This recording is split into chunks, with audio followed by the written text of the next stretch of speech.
Gamers are resilient people. They can spend hours learning how to perfectly execute a tight combo, enjoy the company of their friends, or stare at a screen and click a cookie a bunch of times, I don't know. All the while they recognize complex patterns and improve their dexterity and problem solving and decision making skills to the point where they feel okay spending money on a game that's totally free. And that is where the big boys come in. You see, outside of our fun happy universe is a world where people need to be motivated to do other things, like paying your taxes or keeping fit, or in our case, volunteering for science to save the world. Today we're going to be focusing on this guy here. More specifically, there's two of them. Corey Clark and Mike Olette have written a paper on video games as a distributed computing resource. I don't know what that means. Well, before we get into our nitty-gritty definitions, let's zoom out of our happy fun video game world and into the world of scientific research. You see, scientists are on some large-scale projects like finding a cure for cancer,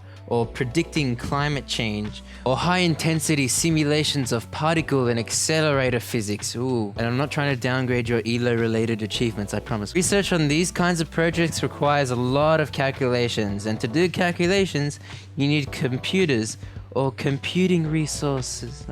Okay, I get that part now. In the case of curing cancer, scientists need to calculate what's called protein folds. In essence, it's about simulating the multiple processes by which protein can turn into harmful forms of cancer. Cool, so all they need is a few computers and they're good to go. Wait, you can't do that because we need high-performance computer grids, and to be able to get those computer grids we need to spend a lot of money, and we don't have a lot of money to spend on those computer grids. Okay, so we can't afford computers. New plan. Ask people to volunteer their own computing resources for us to use. Wait, am I just giving my computer away? Oh, not quite. Here's how it works.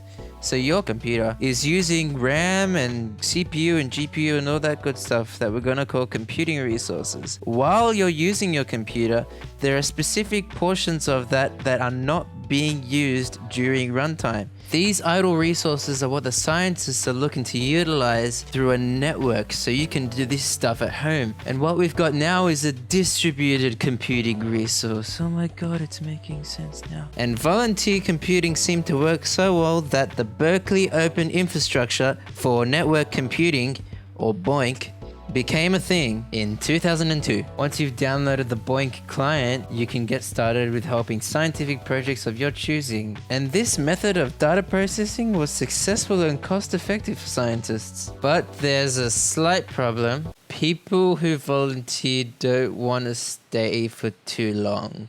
The number of active users of BOINC peaked at 350,000 back in 2008 and has been in decline since 2014. As of 2016, BOINC has 4.1 million registered volunteers, but only 6.75% of those are actually active. I know, we should give them incentives to participate. So they incentivize their volunteers with screensavers. Screensavers?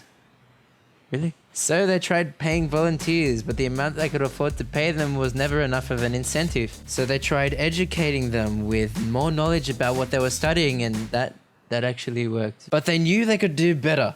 And the scientists finally took note of this happy fun world called video games and were like, whoa, there's 2.1 people playing these video games in 2016, which is the current year, and this number is ever growing. How are these video game players so filled with determination? And this superpower comes from the core of what video game design is. Incorporating video games into computing resources made a lot of sense in other ways too. For instance, they had very similar network infrastructures, which meant that it was quite possible to integrate. So what they decided to do was install Linux on a PS2 and hook it up with a volunteer computing client. But why?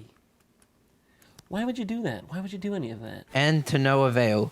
The results were shabby, and they failed to incorporate any element of video games that make them enticing to play. Instead, all they found was that it was pretty difficult to run data processing clients on systems that were not built for that to begin with. Scientists knew they wanted to use games for the potential they see in it, but they weren't sure how to implement it in such a way that helps them achieve their goal. But it'd be pretty stupid at this point onwards to use video games solely for their hardware and the fact that there's a lot of people playing them. Another attempt at volunteer computing with games was done through Life with PlayStation, which was a program you could install on your PS3 back before 2012.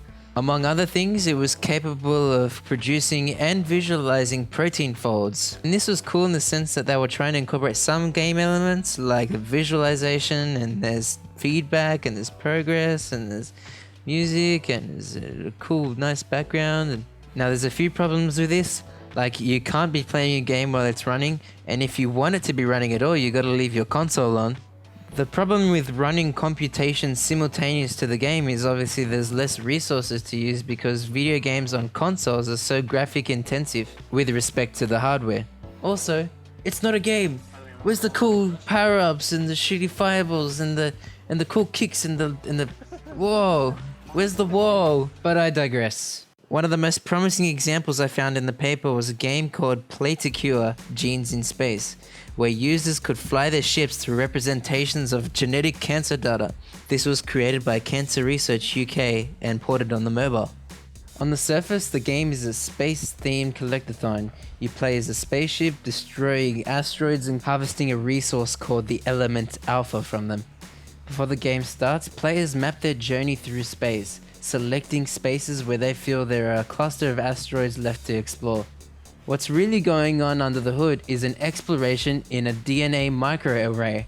Basically, playing through the game is allowing scientists to specifically determine where genomes change behavior. This change in behavior is what might give scientists an indication of the causes of different types of cancers. Now this executes the video game element of volunteer computing well, and we can justify that with game design. In her article written in 2014, Katrina Starks writes about the unified model for designing serious games. One important point made is that the goal of the game itself matches with the goal of the player in the real life scenario, simulating a realistic sense of achievement and therefore motivation. And we can see this in the fact that real DNA data is being represented in formal elements in the game. The aim of the game is to destroy asteroids. The aim of the scientists is to collect data. They match. While you're on a quest to destroy asteroids, you're simultaneously on the quest to Save the world. This is a cool approach. One other approach would be to incorporate volunteer computing inside a pre-existing game. Researchers have attempted to gain volunteers by integrating citizen science projects into traditional games, like Project Discovery, which integrated a mini-game focused on classifying protein structures found in Human Protein Atlas into the mainstream MMORPG EVE Online. By signing up, players will discover real-life exoplanets while earning in-game rewards. And while the game does well to reward participation with in-game rewards, the problem of a lack of computational resources exists for the scientists. And by that I mean playing the game requires a larger portion of your CPU and your GPU. This problem could probably be alleviated if it was implemented in a game that wasn't so graphically intensive, like many casual games, which take up approximately 26% of the game market. As a small point, the article makes mention of using microtransactions as a small incentivization tool. Combining this with a free-to-play model allows for a low barrier of entry for any volunteers who want to sign up, but can also help fund the project with small donations. Now the article concludes by saying that the expertise and creativity of game developers is something that can be tapped into.